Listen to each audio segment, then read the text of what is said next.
बुद्ध पुरुषों के साथ पुरानी कथाएं क्यों जुड़ जाती हैं, कृपा करके समझाइए। महत्वपूर्ण है। सभी बुद्ध पुरुषों के साथ पुराण कथाएं जुड़ जाती। कारण है, पहली बात, बुद्ध पुरुषों के जीवन से अगर हम कथाओं को अलग कर लें तो बचता क्या है? कोरा खाका बचता है। बुद्ध कब पैदा हुए, किस तारीख को पैदा हुए, किस घर में पैदा हुए, लेकिन इसको जानने से क्या होगा? पहली तारीख को पैदा हुए कि दूसरी तारीख को पैदा हुए कि तीसरी तारीख को पैदा हुए, इससे क्या अंतर पड़ता है? कभी पैदा हुए, इससे क्या अंतर पड़ता है? कब मरे, इससे क्या अंतर पड़ता है? बुद्ध पुरुषों का मूल्य तो कुछ ऐसी चीज से है जो न कभी पैदा हुई और न कभी मरी। जो पैदा हुआ और मरा वो तो देह थी, वो तो रूप था। उसके संबंध में हिसाब रखने से कुछ भी सार नहीं है। वो तो गौण है, आसार है। उस आसार पर ध्यान देता है इतिहास। पुराण पकड़ता है सार को। पुराण ये फिक्र नहीं करता बुद्ध कब पैदा हुए, पुराण ये फिक्र करता है कि बुद्धत्व क्या है। पुराण अखबार नहीं है, घटनाओं की चिंता नहीं करता, घटनाओं के पीछे अंदर छिपी आभा को पकड़ता है। दोनों में बड़ा फर्क है, दोनों पकड़ने के बिल्कुल अलग ढंग है। बुद्धत्व क्या है ये एक बात है, और गौतम बुद्ध कौन है ये बिल्कुल दूसरी बात है। गौतम बुद्ध इतिहास के अंग हो जाएंगे, लेकिन इतिहास में तुम क्या पाओगे? छोटी सी टिप्पणी कि गौतम बुद्ध नाम का बेटा शुद्धोधन नाम के राजा के घर पैदा हुआ, मां का नाम ये था, इतनी उम्र में घर छोड़ के चला गया। फिर इतनी उम्र में लोग कहते हैं कि ज्ञानी हो गया। फिर इतनी उम्र में प्रचार करने लगा, लोगों को समझाने लगा। फिर 80 साल की उम्र में मर गया। ये ऊपरी ढांचा है, ये असली बात नहीं है। ये तो बहुत रेखा चित्र जैसा हुआ, इसमें मांस मज्जा बिल्कुल नहीं है। मांस मज्जा तो बड़ी और बात है। उस रात जब बुद्ध ने अपना महल छोड़ा तो बुद्ध के भीतर क्या हुआ? महल छोड़ा ये बाहर की घटना है, ये इतिहास में आ जाएगी, लेकिन महल छोड़ते वक्त बुद्ध की चेतना में कैसे तूफान उठे, कोई इतिहास उन्हें अंकित नहीं कर सकता। कैसा आंदोलन उठा होगा आंदोलन। सुंदरतम पत्नी को छोड़कर जाते थे, अभी अभी पैदा हुए बेटे को छोड़कर जाते थे। कैसा तूफान उठा। छोड़कर जब गए, आखिरी बार मन हुआ कि जाके एक दफा और देख ले, कम से कम बेटे को देख ले, फिर दोबारा तो देखने मिले ना मिले। बेटा मां के आंचल में छिपा हुआ सो रहा था, करवट लिए यशोधरा सोई। बुद्ध को मन हुआ कि आंचल उठा के बेटे का मुंह देख ले। फिर सोच के रुक गए कि अगर आंचल उठाया कहीं यशोधरा जग गई तो फिर मैं जा सकूंगा या ना जा सकूंगा। कहीं यशोधरा रोने लगी, चीखने चिल्लाने लगी, तो मैं जा सकूंगा या ना जा सकूंगा। तो बिना आहट किए चुपचाप लौट गए द्वार से। अब ये बात घटी कि नहीं, ये बात महत्वपूर्ण नहीं है, मगर ये बात घटनी चाहिए। इस फर्क को समझना। इतिहास कहेगा कि हम तो इसे तब लिखेंगे जब ये घटी हो। पुराण कहेगा ये घटी या नहीं घटी, ये बात तो बिल्कुल अर्थहीन है, लेकिन ये घटनी चाहिए। फर्क समझ रहे हो? घटनी चाहिए। जिस स्त्री को प्रेम किया, जिस स्त्री से बच्चा पैदा हुआ, तुम्हारा बेटा पैदा हुआ, उसके द्वार तक न जाओगे? बुद्ध गए कि नहीं ये बात जरा भी महत्वपूर्ण नहीं, मगर जाना चाहिए। मनुष्य का स्वभाव है कि जाएगा। ये मनुष्य के स्वभाव का लक्षण है कि जाएगा। बेटे को तो देख ले। फिर दुविधा खड़ी हुई होगी, हुई या नहीं ख्याल रखना महत्वपूर्ण नहीं है। हो सकता है बुद्ध चुपचाप भाग गए हों, गए ही ना हो वहां नहीं, लेकिन मुझे भी लगता है पुराण महत्वपूर्ण है। बुद्ध को ले गया पुराण वहां, ये सभी मनुष्य के भीतर घटेगा। तुम थोड़ा सोचो, एक रात, आधी रात तुम घर छोड़कर जाने लगे, अपनी पत्नी को एक बार न देख लेना चाहोगे? जिसे इतना चाहा, जिसे सारी चाहत दी, अपने बेटे पर एक दफा हाथ न फेर लेना चाहोगे? ये बिल्कुल स्वाभाविक है, ये मनोवैज्ञानिक है, ऐतिहासिक है या नहीं, इससे कुछ अर्थ नहीं। तो जिसने ये बात लिखी वो मनुष्य के मन को समझ के लिख रहा है। हो सकता है बुद्ध जिद्दी किस्म के आदमी रहे हों और चले गए हों, लेकिन बात जचेगी नहीं। अगर ऐसा लिखा जाए कि बुद्ध चुपचाप उठे और चल दिए, लौट के भी न देखा, तो ये बात मानवीय नहीं है, अमानवीय हो जाती। आदमी तो लौट लौट के देखेगा, पछताएगा, सोचेगा 1000 बार, लौट लौट आएगा, जाके भी लौट लौट आएगा। फिर कथा कहती, चलो ये भी बात समझ में आ जाती कि शायद हुई भी हो, ऐतिहासिक भी हो सकती है। जब बुद्ध अपने रथ पर सवार होकर चलने लगे तो उनके घोड़े की टापें इतनी जोर से पड़ती हैं कि सारा नगर जग जाएगा। राजा का घोड़ा, राजा के घोड़े, राजा का रथ, घोड़े की टापें, वो श्रेष्ठतम घोड़े थे उस समय के, उनकी टापें इतनी जोर से पड़ेंगी कि सारा गांव जाग जाएगा, अड़चन हो जाएगी। पुराण कहता है देवताओं को लगा कि कहीं लोग जाग गए तो बुद्ध का ये जो महा अभिनिष्क्रमण है रुक जाएगा। देवताओं को लगा, देवता प्रतीक है शुभ का, जैसे शैतान प्रतीक है अशुभ का। कोई देवता कहीं है ऐसा नहीं है, लेकिन देवता प्रतीक है शुभ का। इस अस्तित्व को भी शुभ को बचाने की आकांक्षा होती है, होनी चाहिए, ऐसा पुराण कहता है। तो देवताओं को लगा कि घोड़ों की टाप से तो बुद्ध का जाना न रुक जाए। बुद्ध का जाना रुका तो अनंत अनंत काल में कभी कोई बुद्ध होता है वो महाघटना रुक जाएगी। अगर बुद्ध न हुए तो करोड़ों लोग जो उनके पीछे चल के बुद्धत्व की यात्रा करते वो वंचित रह जाएंगे। तो अस्तित्व में जो शुभ का तत्व है उसने तत्क्षण इंतजाम किया, उसने बड़े बड़े कमल के फूल बिछा दिए, घोड़ों के पैर कमल के फूलों पर पड़ने लगे, उनकी चोट गांव में किसी को सुनाई न पड़ी। अब ये हुआ ऐसा तो नहीं कहा जा सकता, मगर ऐसा होना चाहिए, ये हमारी आकांक्षा है। पुराण मनुष्य की उदात्त आकांक्षा है। पुराण ये कह रहा है ये अस्तित्व हमारे प्रति उपेक्षापूर्ण नहीं हो सकता। जब तुम शुभ करोगे तो अनंत शक्तियां तुम्हारा साथ देंगी। इस बात को प्रतीक में रख दिया।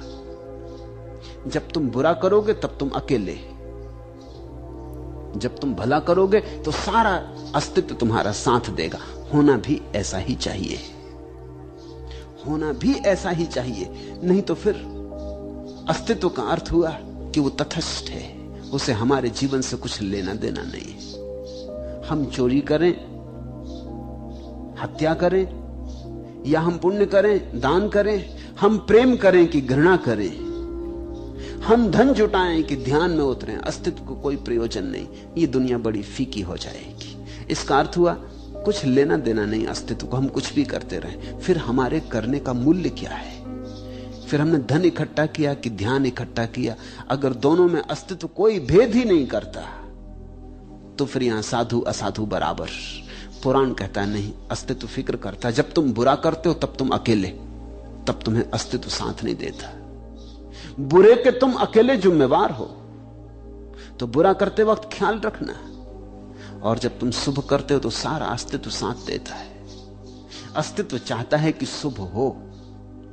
इस महत्वाकांक्षा को, इस अभीप्सा को प्रकट किया है कथा में। कथा में तो प्रतीक होते हैं, कहानी में तो प्रतीक होते हैं, प्रतीकों में बात छिपी होती। देवताओं ने कमल के फूल बिछा दिए, घोड़ों की टाप किसी को सुनाई नहीं पड़ी। देवताओं ने ऐसी नींद फैला दी गांव में कि सारी राजधानी गहर निद्रा में हो गई। जो द्वार था गांव का, उसके खुलने की आवाज कोसों तक सुनाई पड़ती थी। पुराने राजकोटों के द्वार, जब द्वार खोला गया तो सारा गांव जैसे क्लोरोफॉर्म दे दिया गया। अब ऐसा हुआ हो यह सवाल नहीं, ये पूछने ही मत कि ऐसा हुआ कि नहीं हुआ, ये पूछा कि तुमने गलत प्रश्न पूछा, मगर ऐसा होना चाहिए। बुद्ध के महा अभिनिष्क्रमण की रात्रि जीवन के शुभ तत्व ने सब तरह से साथ दिया। पुराण का अर्थ होता है जो दिखाई पड़ता है वही नहीं, जो अनदिखा है उसको उघाड़ना है। जो दिखाई पड़ता है वो तो इतिहास पकड़ लेगा, जो नहीं दिखाई पड़ता उसे पुराण पकड़ता है। पश्चिम में पुराण जैसी कोई बात नहीं है, इसलिए पश्चिम का इतिहास दरिद्र है। पश्चिम के इतिहास में काव्य नहीं। जब इतिहास में काव्य जुड़ जाता है तो पुराण पैदा होता है। पूरब ने इतिहास नहीं लिखा, पुराण लिखा, पश्चिम ने इतिहास लिखा। इसलिए जब पश्चिम का कोई विचारक आता है तो वो व्यर्थ की बातें पूछता है। वो कहता है कि बुद्ध इस तारीख में हुए कि नहीं हुए। इस पर वर्षों मेहनत करते हैं लोग कि किस तारीख को पैदा हुए। हम इसकी चिंता ही नहीं करते। हम कहते हैं कोई भी तारीख काम दे देगी। अब देखो बुद्ध के जीवन में यह उल्लेख है कि बुद्ध पूर्णिमा की रात्रि में पैदा हुए, फिर पूर्णिमा की रात्रि में ही संबोधि को उपलब्ध हुए, फिर पूर्णिमा की रात्रि में ही मरे। यह बात पुराण की लगती, इतिहास की नहीं लगती। ऐसा हो भी सकता है संयोग बसात कोई आदमी पूर्णिमा को पैदा हो, पूर्णिमा को ज्ञान को उपलब्ध हो, पूर्णिमा को ही मरे, लेकिन यह बात जरा पौराणिक मालूम पड़ती, ऐतिहासिक कम। वही दिन पैदा होना, वही दिन ज्ञान को पाना, वही दिन मर जाना, इतना संयोग बैठना जरा मुश्किल होता। यह शायद इतिहास की बात नहीं भी हो, लेकिन यह बात मूल्यवान है। पूर्णिमा तो प्रतीक है पूर्णता का। उस पूर्णता के प्रतीक को पकड़ के पुराण कहता है बुद्ध पूरे पैदा हुए, पूर्णिमा की रात पैदा हुए, शीतल पैदा हुए, पूरी छवि से पैदा हुए, पूरे सौंदर्य से पैदा हुए, अपूर्व अमृत को लेकर पैदा हुए। फिर पूर्णिमा की रात्रि ही उनके भीतर छिपा हुई यह अमृत बहा, प्रकट हुआ, स्फुटित हुआ, यह कमल खिला। फिर पूर्णिमा की रात को ही बुद्ध ज्ञान को उपलब्ध हुए, क्योंकि ज्ञान भी पूर्णिमा की रात्रि है। फिर बुद्ध पूर्णिमा की रात्रि ही विदा हुए, क्योंकि मृत्यु भी बुद्ध की पूर्ण होगी, जन्म भी पूर्ण होगा। बुद्ध के जीवन में सभी पूर्ण है। इस बात को कहने के लिए कि बुद्ध के जीवन में सभी पूर्ण है, हमने ये प्रतीक चुन लिया, ये पूर्णिमा की रात्रि। प्रतीक लोग अलग अलग चुनते हैं, लेकिन प्रतीक मूल्यवान ना होकर प्रतीकों में जो हम अर्थ डालते हैं वो मूल्यवान है। इसलिए बुद्ध पुरुषों के पास पुराण खड़ा होता, पुराण कथाएं निर्मित होती। उन्हीं पुराण कथाओं के अर्थ को पकड़ लेकर तुम बुद्धत्व को समझोगे कि क्या अर्थ है। दुनिया में दो तरह के नासमझ हैं। एक हैं जो सिद्ध करने की कोशिश करते हैं कि पुराण कथाएं सच, ऐतिहासिक अर्थों में सच हैं, ये पागल है। इनकी वजह से व्यर्थ की झंझट खड़ी होती। ये कविताओं को सत्य सिद्ध करने में लग जाते। जैसे किसी ने कहा कि चांद को देख के मुझे अपनी प्रेसी की याद आ गई, और चांद ऐसे लगा जैसे मेरे प्यारी का मुखड़ा हो। अब तुम इससे झगड़ा करने लग सकते हो कि चांद और प्यारी का मुखड़े में कोई संबंध नहीं है। कहां चांद, कहां प्यारी का मुखड़ा?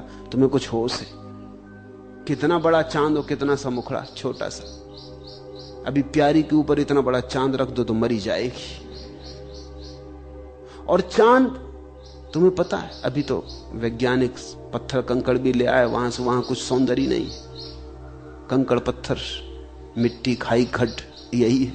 कहां प्यारी का मुखड़ा हो, कहां चांद, कहां खाई खड्डों से तुम प्यारी के मुखड़े की बात कर रहे हो? होश में हो? अगर कोई ऐसी जिद करे तो मुश्किल में डाल देगा। तुम सिद्ध न कर पाओगे, तुम कहोगे क्षमा करो, कविता लिखी गलती हो गई। मगर तुम समझे नहीं, क्योंकि कविता जिसने लिखी थी वो ये कह भी नहीं रहा था जो तुम कह रहे हो। वो तो इतना ही कह रहा था कि कुछ साम्य, कुछ तालमेल, चांद को देखकर किसी सौंदर्य का भीतर आगमन, चांद को देखकर भीतर किसी लहर का जन्म लेना। वो लहर ठीक वैसी है जैसे मेरी प्रेयसी के चेहरे को देखकर मेरे भीतर लेती। उन दोनों सौंदर्यों में कुछ समता है, कुछ तालमेल है, एक ही वेवलेंथ। इतना ही कह रहा। वो ये नहीं कह रहा कि चांद और मेरी प्रेयसी का मुखड़ा एक सी चीजें। वो कोई गणित के हिसाब से नहीं बोल रहा। वो इतना ही कह रहा है कि चांद को देख के भी मेरे भीतर कुछ वैसी ही कसमसाहट, हो जाती जैसा मेरी प्यारी के चेहरे को देख के हो जाती। चांद के साथ भी मैं वैसे ही लवलीन हो जाता हूं जैसा मैं अपनी प्यारी के चेहरे को देख के लवलीन हो जाता हूं। इतना ही कह रहा है। वो एक साम्य की बात कर रहा है और साम्य बड़ा बारीक है, और साम्य चांद में और प्यारी के चेहरे में नहीं, साम्य उसके हृदय में। तो जिन्होंने लिखा कि बुद्ध पूर्णिमा को पैदा हुए, बुद्ध पूर्णिमा को ज्ञान को उपलब्ध हुए, बुद्ध ने पूर्णिमा को शरीर त्यागा, हो सकता है ये पूर्णिमा उनके भक्तों के हृदय में हो, ये भक्तों ने अनुभव किया हो कि ऐसा होना ही चाहिए। बुद्ध और किसी और दिन पैदा हो जाएं, ये बात जचेगी नहीं। अब जैसे 10वीं को पैदा हो गए, जरा जचेगी नहीं, जरा बेहुदा लगेगा। ऐसा होना नहीं चाहिए कि बुद्ध और 10वीं को पैदा हो गए, कि 11 को ज्ञान हो गया। ये बात कुछ जचेगी नहीं। जरा सोचो तुम, 10वीं को बुद्ध का पैदा होना है, जचता नहीं। पूर्णिमा को बात बिल्कुल ठीक पड़ती है। ऐसा होना चाहिए। जिन्होंने बुद्ध को प्रेम किया है उनके हृदय में झांको तो बात ख्याल में आ जाएगी। जब बुद्ध को ज्ञान हुआ तो कथाएं कहती हैं, जिस वन में निरंजना के तीर पर बैठकर उनको ज्ञान हुआ, अचानक बेमौसम फूल खिल गए। अगर कोई वैज्ञानिक इसका परीक्षण करने जाएगा तो मुझे लगता नहीं कि कोई बेमौसम फूल खिलेंगे, लेकिन खिलने चाहिए। इतने लोगों के हृदय के फूल खिले, इसको कैसे प्रकट करें? इसको प्रकट करने के लिए एक व्यवस्था खोज ली, एक काव्य बनाया कि जब बुद्ध को ज्ञान उत्पन्न हुआ तो वृक्षों में बेमौसम फूल खिल गए। अभी मौसम न था, लेकिन इतनी बड़ी घटना घटी हो तो कौन मौसम की और गैर मौसम की फिक्र करता है। ये मौका आ गया कि फूल खिलने ही चाहिए। सूखे वृक्ष पुनः हरे हो गए, जिनमें वर्षों से अंकुर नहीं आए थे, फिर अंकुर आ गए। होना चाहिए ऐसा। कितने सूखे हृदय अंकुरित हुए, इसको कैसे कहोगे?